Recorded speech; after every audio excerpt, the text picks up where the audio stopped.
Generation 10 is on the horizon, and today in this video, it might be long, I want to talk about all of the things, 10, 15, 20 things that I want to see in Generation 10. I'm really excited. This game is going to be revealed very soon on Pokemon Day, and if you're watching after Pokemon Day, yeah, I still think a lot of these things could be revealed in the coming months. Yeah, I'm excited. I've got a list here. Let's get into it. I'm going to try to prevent this from being long. Number one, okay? I want a new Pokemon type, okay?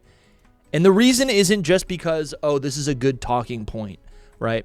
I think it has been plenty. I think a new type, I think the biggest benefit of a new type is that it fundamentally widens the possibilities for what a Pokemon design can actually be, right? I think we had, in Generation 1, there's a whole slew of Pokemon that were created, but it wasn't until the Steel or the Dark type in Generation 2, it really wasn't until Generation 3, that we started to get brand new Pokemon designs that literally just would not have been conceived without the existence and the focus of the Dark type or the Steel type. Yes, Magnemite was retroactively turned into a Steel type, but we would never have Umbreon without a Dark type. There's so many Pokemon that wouldn't exist without the existence of Dark type. The same thing goes for, I mean, honestly, think about like any type, right? If the Dragon type didn't exist, yeah, we might still have dragons, but then we also wouldn't have dragons that are just like, so classically dragon. We might have like reptilian Pokemon, but it would, you know what I'm saying? The Fairy type is the same thing. Maybe there's some people that are less of a fan of the Fairy type, but the Fairy type is actually a great example of this. Not only did all these old Pokemon get retroactively turned into a Fairy type, which honestly gave those older Pokemon a little bit more of a niche, and I'm not even talking about competitive, right? But like competitive as well. But yeah, then we're able to get brand new designs that just truly would not have existed without the existence and the focus of that new typing. So, and I guess the other bit of evidence is that the Fairy type was introduced over a decade ago. So it's like we are. This is Generation 10, right? It's like do something big. If I want Generation 10 to do something big, one of those things is to give us a new type, 100%. And it'd be fun because also it would make certain types better. It would make certain types worse. There's a lot of people who say that like a new type wouldn't be possible because there's no type that really has like an overpower or isn't like just like there's no type that would need to be like squashed or squandered or like kind of like checked by a new type. But I think there are a lot of types that just aren't very good, and a new type could allow those types to actually be more viable. And again, all I care about are new designs and new creatures. So yeah, there's a ton of, I'll do another video on this, or I've done videos on this in the past. We could be talking about a new sound type, famously, magic type. There's a artificial type, plastic type. There's so many weird types that you could think of to fulfill this role, but a new type is what I want. And I will say, if we get a new type, we're going to get a new evolution, right? And that's also super fun. So that's number one on my list. A new type. I just think a new type would totally change everything, which is exciting. Like my favorite thing is when things get kind of flipped on their head. I think that's a lot of fun. Especially, here's the other thing, coming off of terrestrialization, I do think it was kind of disappointing for them to constantly tease that we're going to get a new type, and then we just never actually got a new type, right? We got a Terra type, but that's not a new type. You know what I'm saying? So I think now that they've done that, they said, okay, guess what? We've taught everyone the types. They know the types. They're primed now. New generation. Guess what? We got a brand new type. This is why this game is different and better than the old generation or the old open world game. So anyways, a new type is what I want to see. Something else I want to see. Number 2, I want to see new fossil Pokemon. These little babies used to be pretty consistent. We got new fossils in Generation 1. I got a theory that in Generation 2, the fossil Pokemon are actually Sudowoodo and Corsola. I got a video on the channel. Go check that out. But Generation 3, we got fossils. Generation 4, we got fossils. Generation 5, 6, we got fossils. Nothing in Generation 7. Generation 8 gave us some pretty weirdos, some pretty big weirdos with the fossils that get combined to turn into new Pokemon. They're like fusion fossils. And Generation 9, we didn't get fossils. I think there's a great opportunity for us to get new fossils. I don't really know what they were thinking with this. I guess they gave us 4 new designs in Generation 8. You know what? We probably didn't get fossils in Generation 9 because we got Paradox Pokemon, which are kind of like, I mean, they're not, but they're like living fossils, right? They're living creatures that theoretically existed in the past. That's probably what happened, and then they just didn't give us new fossils.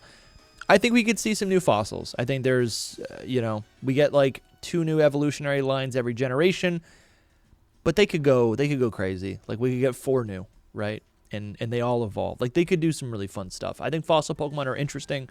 They give us a glimpse at the history of the region. If the rumors are to be believed that we are going to a new, the new Generation 10 region is going to be a new part of the world that we haven't seen before in Pokemon, then yeah, I think it makes sense for us to get new fossils to contextualize that, and these would be creatures that we've just never thought about before. And they're not plants, they're not crustaceans, they're not classic dinosaurs. There's something different, and I think that'd be like a lot of fun. I think that would be a lot of fun. So fossils are on my list, and for any of these, by the way, let me know what you think in the comments. I would love to hear if you guys think these are fun ideas or not. Number 3, I gotta pick up the pace. Number 3 are regional forms. I think it's really interesting. Let me go to Generation 9 right here. I think it's really interesting that Pokemon picked up the pace on regional forms. We got a ton, obviously Generation 7, Generation 8, in Legends Arceus. Like, regional forms became like a selling point, I feel like, during that era, the beginning of the Switch era. They were giving us not only regional forms, but regional evolutions. And when I say that, I mean like, yeah, evolutions that just did not exist prior, like Basculegion, Sneasler, Overquill, right? That's really, like, it's just a cool concept. Ursaluna, right? Cleavor. Like, I'm just looking at these and I'm like, yeah, these are all so sick. These are awesome Pokemon. But what's interesting is that we really only got, I want to say, 2 true regional forms in Generation 9 with regional Wooper, or I guess it'd be like Paldean Wooper. That evolves into Clodsire, which is a regional evolution, which is cool. But then we also got, where is this little baby right here? We got a bunch of like cross-gen evolutions, but we also got, oh yeah, it's in the Generation 1 decks.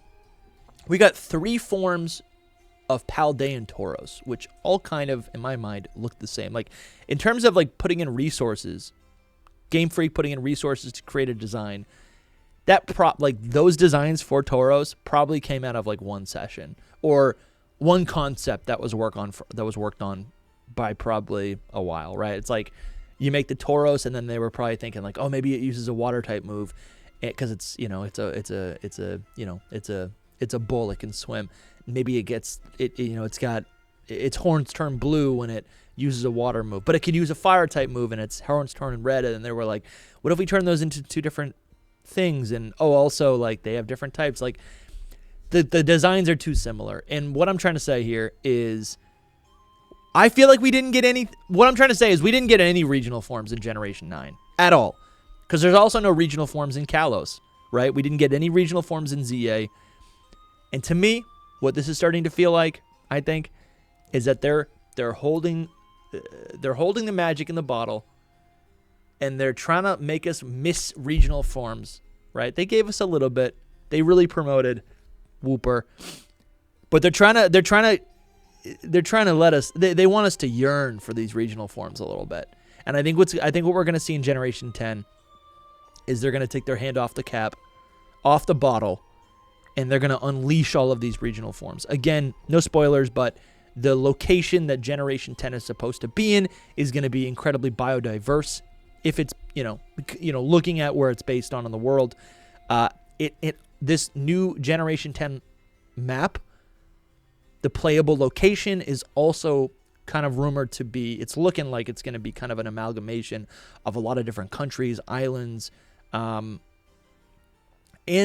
it's going to basically there's some things that suggest that a creature over here could never live over here, but to me that just sounds like interregional, like regional variations, regional forms, right? I'm thinking about like West and East Shellos forms. I'm thinking about, which are honestly, that's like the beta of a regional form. I'm thinking about Oricorio, right? In the Alola games. I think what we could see in Generation 10 are Pokemon that truly have two different regional forms depending on where they are in the game. Like on the map. But they're the same Pokemon. And they're introduced in the same generation. I think we're going to see a lot of regional forms in Generation 10. That's my pitch. I'm going to keep saying this. I gotta speed this up. Convergent species is number 4 on my list. What the heck are convergent species? Where did they go? Why were they introduced? They're so weird. We got 2 of them. Again, Toedscruel, and where's the other little one? We got the other one. Where the heck is he? I don't even remember what it is right now. Is that the only one? No, we got Wiglet, of course. Wiglet. I'm sorry. Wiglet and Wugtrio. These guys are so weird. And then they gave us the most confusing Sinistea. I want to see more convergent species. They introduced these, and what's really cool is like I love that like in Pokemon, evolution is really not an evolution, but it's like metamorphosis. And then they introduce regional evolutions or regional forms, which is like more akin to true evolution, or I guess like it's like adapting to your environment. And then they introduced this like one weirdo species, which is like a convergent species, where it's like 2 separate creatures, right? Wiglet is an eel. I mean, you guys probably know this. Wiglet is an eel. Diglett is a mole, but they evolve to basically look the same because they both have the same ecological niche is kind of what it is. And so they develop the same traits even due to environmental pressures, even though they're completely separate like creatures. And they represent that in a Pokemon because of their face being the same. And that's fun.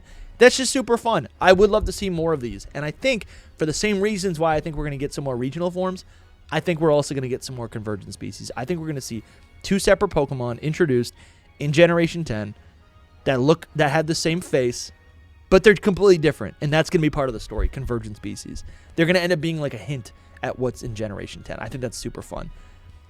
Again, part of this, I want to see more cross-gen evolutions. I want to see more baby Pokemon. I want to see the expansion of certain evolutionary lines. I'm looking at Bombardier. I'm looking at, where is this? Orthworm. I'm looking at Dondozo. These weird Pokemon, Veluza. These weird one-off Pokemon that, to me, are just kind of like, they serve a purpose as like a boss in Generation 9. But I think it'd be kind of cool to see them like expanded a little bit, right? And maybe those aren't your favorite Pokemon. I'm just looking at the Gen 9 decks. But you can look at Generation 8. You can look at Generation 7, right? Komala is in this game. Again, no spoilers, but we might be near Australia in Generation 10, right? Komala could get a new evolution, right? Turtonator, kind of a cool guy. What if he had a little baby form, right? So you could get that evolutionary line. You could get a Fire Dragon type earlier in the game and then evolve it into your Turtonator later in the game. Like, that's really cool. I think that's fun. That's the benefit of a baby Pokemon, is so you can use these creatures, these evolutionary lines earlier in a game. And the point of a cross-gen evolution is that your favorite Pokemon can actually evolve again and become something quite valuable in a playthrough. And I definitely want to see more of those in Generation 10. Continuing, I'm really excited to see new legendary trios and quartets. Not just because, I like them, but because I think what legendary trios and quartets do is they actually kind of suggest, they hint at other parts of the world that we're actually not, that are foreign to the inspiration of the region that they're in. Again, I'll just go to Generation 9 so I'm not like cherry picking like old patterns. But the legendary quartet in this game is the Ruinous Quartet, right? You got Wo-Chien, Chien-Pao, Ting-Lu, Chi-Yu. Very phonetically Chinese coded, right? And their lore talks about an ancient king. Very cool stuff, right? And I think these are a great example. These are a great example that these are a great example that there's Pokemon creatures all over the world, and even though they're in a certain region, they actually come from outside of the world. And so again, looking at this Generation 10 game, I'm so excited to play it. It's looking to be pretty massive. There's going to be a lot of cool things, a lot of different biomes, a lot of different cultural references, different Pokemon returning characters. I'm excited for Generation 10. But I think what's even doper is like, okay, if Gen 10 is going to last 4 or 5 years potentially, yeah, I want to see some new legendaries that hint at what might be to the north, to the south. You know what I'm saying? If this new Generation 10 game, which is it's not supposed to be in Japan, what if there's a new legendary trio that are very Japanese coded or are inspired by a Japanese myth, for the 30th year anniversary, a celebration of all the Pokemon games that have come before, including the older ones. I would love to see, right, these Pokemon hint at new, Kanto, Johto, Hoenn, Sinnoh lore, right? Have those connective tissue. Like, that's just so much fun for me in terms of the world building, right? Another thing on this list, my favorite thing in Generation 3 is that we got 2 pseudo-legendaries, right? And one of the pseudo-legendaries, they weren't just dragons. One of the pseudo-legendaries was not Salamence, Shelgon, and Bagon, but it was Beldum, Metang, and Metagross. And I think the storytelling in this, or kind of what it kind of suggests to me, like, Hoenn is great because it's about like fighting on land, or fighting on Earth, right, for the sea and the land. Rayquaza enters, and it's all about the sky. But the additional threat there, and this kind of ties into the legendary like Pokemon conversation that I was having, right? This idea that the legendary Pokemon kind of hint at a previous existence. Deoxys, Rayquaza, Deoxys, Jirachi, they are not just from the sky, but they are actually from beyond the earth. They are extraterrestrial creatures. I think even Registeel, Regice, Regirock kind of feel like that as well, right? They do kind of feel like that as well because they are like, they have these like alien coded faces, right? It's like as if it's like ancient aliens, right? It's like who created these? And Metagross, Metang, Beldum feel like that, right? Salamence is like the native. It's kind of actually like a past future divide here. But you've got Salamence, who is this like this wild creature, right? This wild creature from Hoenn. And then you've got Metagross, which maybe like Beldum looks like a rocket, crash landed, started to populate and replicate. And then you have got Metagross, this like this machine supercomputer, right? Both of these are are pseudo legendaries, and I think that's really cool. I also think it's really cool that like no one in the game has Salamence. Actually, that's a lie. Who has Salamence? Drake has Salamence in the Elite Four. That's kind of tough. Drake, the Dragon Master, has a pseudo legendary, but then guess what? You have to fight another pseudo legendary with the champion, right? And that's something, you know what? That's not even on my list. Would love to see that. With these pseudo-legendaries, would love to see more than one pseudo-legendary. I think it would also be pretty cool to see, like, some champions and to see an Elite Four. That's actually a challenge, Shout out to Hoops and Hip Hop. He kind of inspired this video because I was watching his video. And one of the things he brought up, which I didn't even realize, was that, like, the Elite Four has not really been a challenge in a very long time. Or at least, if it's been a challenge, it has also been kind of just not your cookie. Like, it hasn't just been like a standard Elite Four system. I don't think since Generation maybe 6. Like, yeah, since maybe Generation 6. And so I would like to see a challenge in the Elite Four with the champion. And I would like to see new pseudo-legendaries. I still think that, where is this? In Generation 5, Hydreigon is a pseudo-legendary, but the evolutionary line that comes right after that is Volcarona, and there's no reason Volcarona shouldn't have been a 3-stage 600 BST pseudo-legendary. There's no reason, absolutely no reason Volcarona should not have been a pseudo-legendary. It's even positioned as a pseudo-legendary in the world. You find it, and there's a shrine around it. That's a side tangent. All right. I also want to see more new weird gen evolutions. I want to see weird forms like Ursaluna in lookalike Pokemon. Okay, well, the lookalike Pokemon... Okay, I'm sorry. I'm reading my notes. The lookalike Pokemon is the Convergent forms. But the Ursaluna form is actually what I care about, right? We got Ursaluna, which was a new regional evolution. And then they did something where they made Ursaluna in its Blood Moon form basically a story Pokemon. It is a new form that is one of one. In my mind, they made Ursaluna legendary. Blood Moon Ursaluna is a legendary Pokemon. If we never were introduced to Ursaluna as an evolution to Ursaring, and instead they said, here's Ursaluna. This is called Ursaluna, and it is a ground normal type, and it has this Blood Moon connection. We would be like, what is this? This is a legendary Pokemon like Heatran. What is it? And there'd be theories about it. People would connect it to Ursaring, but we'd have no idea. But what they did is they did the opposite. They showed us how this legendary Pokemon came into existence, how it became one of one. You know what I'm saying? The only thing that make legendary Pokemon special, yes, they tend to be strong, especially the box legends. But there's Pokemon like Cresselia. There's Pokemon like, what's a better example? The legendary beasts, right?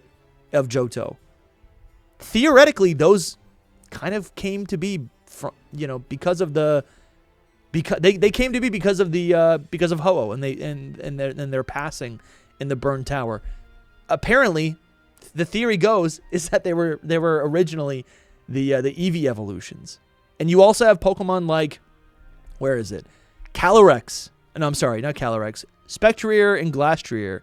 The theory with those is that, again, these are two Pokemon that were once one that died as a Galarian Rapidash, and I hope in a Legends Galar game, which I've made many videos about, that we actually get an answer to this. And so what I want to see in Generation 10 are more stories like this where they connect regular Pokemon to legendary Pokemon.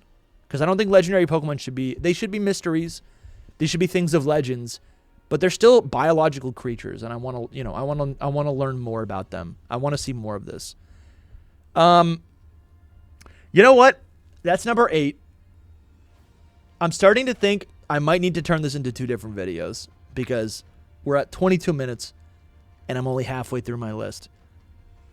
What should I do? You guys want me to keep going? All right, I'll keep going. I'll go up to number 10. New Pokeballs. I think what is overlooked, underrated, and what is integral to the Pokemon experience is, let me pull it up right here. Pokeballs. Bulbapedia. Let's see with some images. I think Pokeballs are integral, right? Truly integral. And the Pokeball itself is as iconic to Pokemon in your adventure as a trainer than anything else, right? The thing that binds you and a Pokemon, it's not, I don't know, like think of something else that people like, I don't know, that they want a lot. I don't know. It's not like VGC strategy. It is literally the Pokeball, right? It's the thing that you hold it's the magical item, the artifact that connects you with your Pokemon. And I think a form of expression with the Pokeball is the design. Yes, the Pokeball has a utility to that. Every Pokeball has has an advantage or something. But I think the Pokeball itself, the design itself, is a reflection of your expression. In the same way that like character customization is an expression of you as a trainer, I think the Pokeball is the same way. And so I really want to see new Pokeballs. We did get some new ones in Legends Arceus. But as we've seen, when you move them over through home into a mainline game, into a modern game, not a mainline game, Legends Arceus is mainline, you end up with the Strange Ball, which is not a bad thing, but like you kind of lose some of that, right? You're like some of that expression is a little bit neutered. And so I want to see some new Pokeballs really, really badly because it's literally all cosmetic. I really do want to see that. And I think it would also be cool if this Generation 10 game has everything to do with, I guess, like regional exploration and traversal.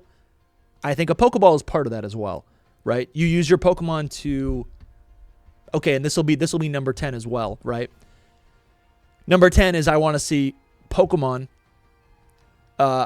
being able to influence my environment. This could be ride Pokemon. I want to be able to ride my Pokemon to traverse things. Dude, Legends ZA did a great job with this. Flawless. I want to use my Pokemon and their specific attacks to interact with the environment to help me overcome challenges, to overcome puzzles. This is number 11, puzzles. I want a seamless gameplay experience, right? I want to be able to run in the overworld.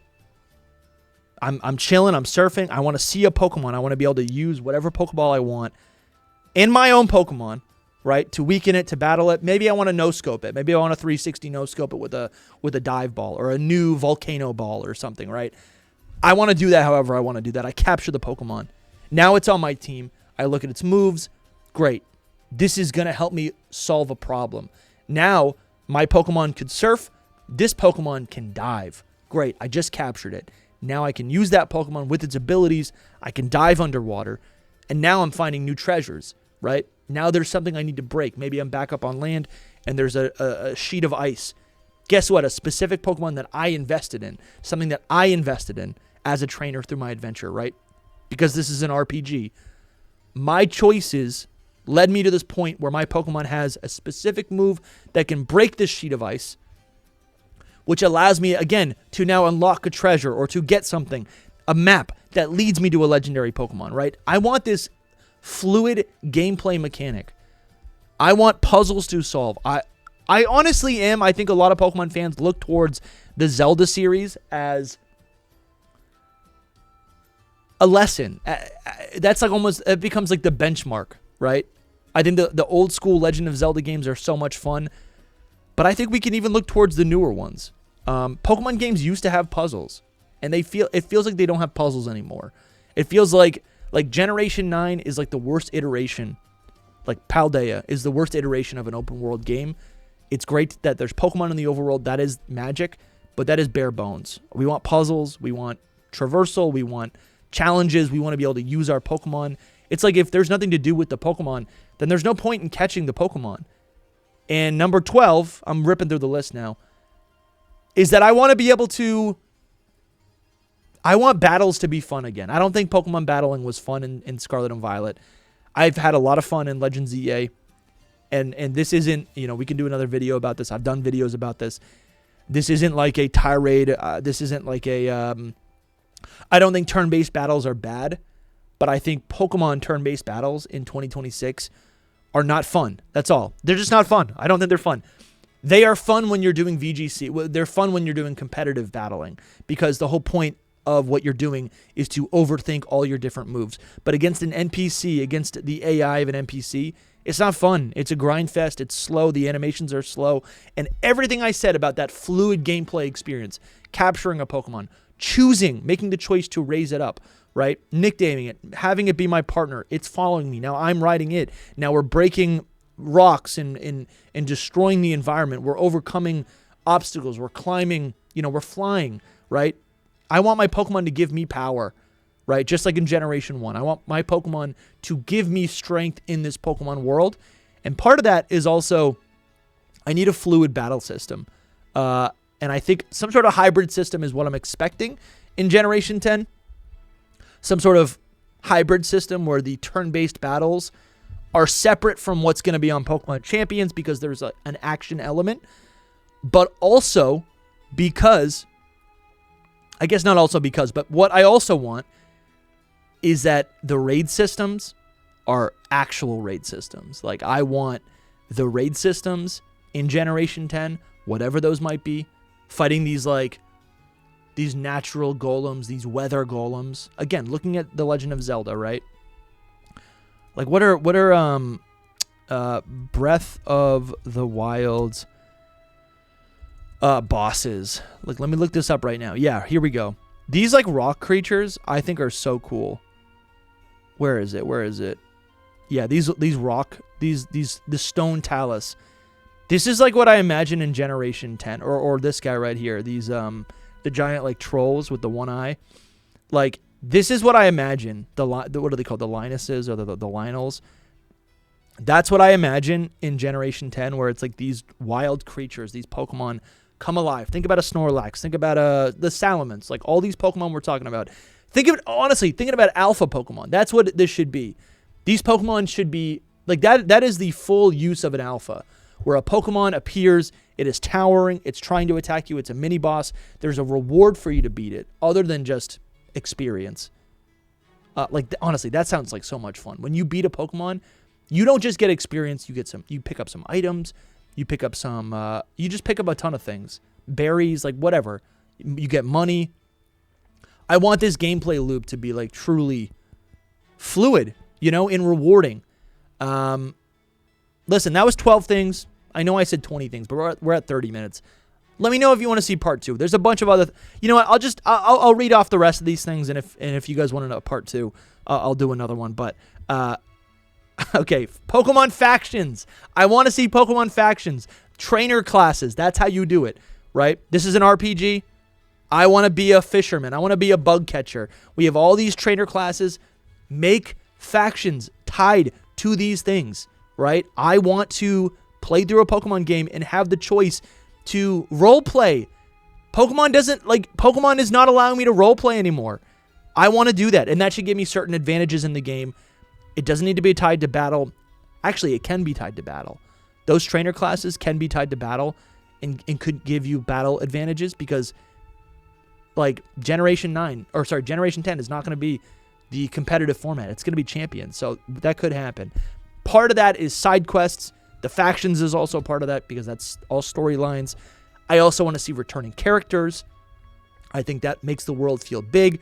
I mentioned puzzles. Level scaling would be part of this. That is very, I think, easy to do. I talked about the real-time battles. I talked about the raid system. I talked about the gameplay flow. I want to see a type retcon. This is maybe a separate video. I've talked about this. I do want to see, basically, there's so many Pokemon. I'll pick one Pokemon. Mienfoo and Mienshao. They're fighting type. There's nothing wrong with that. But Mienshao actually learns, what is it? It's like Kung Fu.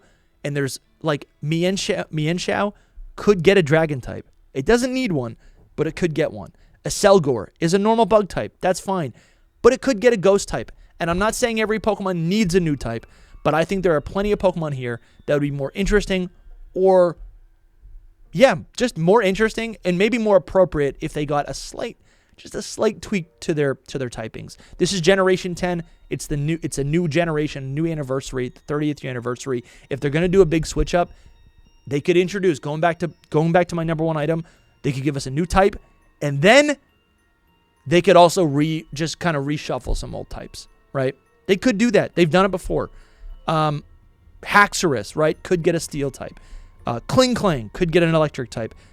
Like, there's so many things you could do. And I think my number one example also, Blastoise, right?